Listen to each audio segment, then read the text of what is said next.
పెద్ద గొడవ జరిగింది. హిందువులుగా చుట్టుపక్కల ఉన్నటువంటి వాళ్ళందరూ కూడా చాలా స్పందించాలని బయటకు వచ్చారు. ఏం జరిగింది? లాఠీ చార్జ్ చేసి ఏ డైరెక్షన్ మీద హిందువు స్పందించారు? అల్టిమేట్లీ మీకు ఎవరు కనబడుతున్నారంటే వాడ ఒక విద్యుత్ పరిస్థితి కానీ సంఘ పరివార శక్తులు కానీ మాట్లాడకపోతే మరొక శక్తులు ఎవరు మాట్లాడుతున్నారు వాళ్ళు హిందువుల గురించి?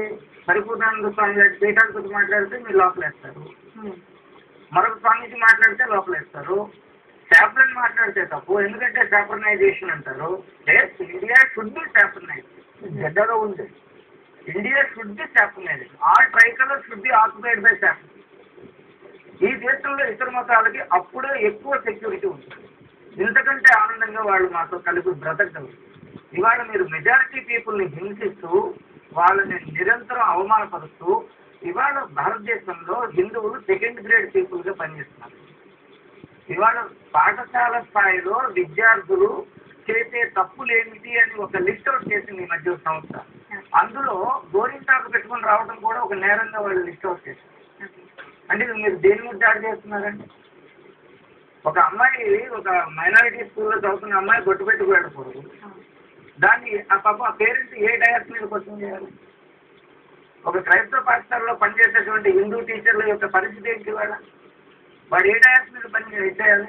ఎందుకంటే ఆర్టికల్ 29 సెక్షన్ ప్రకారం మనకి ఇచ్చినటువంటి ప్రొవిజన్స్ వల్ల మైనారిటీ ఇన్స్టిట్యూషన్ మీద ప్రభుత్వానికి అజమాయిషీ హక్కు లేదు. అంటే వాళ్ళు విశృంఖలంగా వాళ్ళు ఇష్టమైనట్టు రూల్స్ మార్చేసి వాళ్ళు ఇష్టమైనట్టు ఎప్పుడు ఏది ఇస్తే అదే మీరు తీసుకోవాలి, మా మోచేతి మీద డ్రాయింగ్ ఇక్కడ పెట్టగాలి అంటే వాళ్ళ జీవన విధానం ఎలా ఉంటుంది? వాడు ఏ డయాస్ మీద వచ్చి అడవాలి? ఇవాళ ఇండియన్ కాన్స్టిట్యూషన్లో ఏమైనా ప్రొవిజన్ ఉందా వీటన్నింటినీ సెటరేట్ చేయడానికి? ఏమంటే మేము మైనారిటీ, మా గురించి ఎవరు పేరు పారుతుంటారు వీళ్ళు. ఇది ఎక్కడ దారుణం అండి? ఇవాళ హిందువులు నడుపుతున్నటువంటి విద్యా సంస్థల దౌర్భాగ్య పరిస్థితి ఏంటి? మైనారిటీ విద్యా సంస్థల దౌర్భాగ్య పరిస్థితి ఏంటి? హిందూ దేవాలయాల పరిస్థితి ఏంటి? ఇవాళ హిందూ దేవాలయాల్లో పరిరక్షణ ఏమైనా ఉందని ఇందాక వారు అంటారు. ఒక పురోహితుడు మాట్లాడాడు దేవాలయం గురించి. ఏం మాట్లాడతాడండి బక్క బ్రాహ్మణుడు వాడు? వాడికి జీతం ఇస్తారో తెస్తారో తెలియదు. 175 రూపాయలు 175 రూపాయలు జీతం. వాడు ఏం బ్రతకాలి? ఎందుకంటే సొసైటీలోనే ఒక సోషల్ డిగ్రేడేషన్ అనేది జరుగుతుంది ధార్మిక వ్యవస్థలో. అలాంటి సందర్భంలో ప్రభుత్వము ఎన్విరాన్మెంట్ డిపార్ట్మెంట్ ఉంది.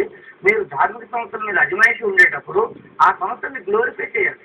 అవి ఫ్లారిష్గా ఉండేటట్టే ఈ దేవాలయంలో పనిచేసిన పూజారి ఉన్నాడు, వీడి జీవితానికి ఏం ఢోకా లేదు, మనం పిల్లనివ్వచ్చు అనేటువంటి వాతావరణం మీరు క్రియేట్ చేయగలరా? హనుమంతరావు గారు, చివరిగా ఇలాంటి ఘటన మళ్ళీ పునరావృతం కాకుండా ఉండాలంటే ఏం చేయాలో క్లుప్తంగా చెప్పండి. ప్రప్రథమంగా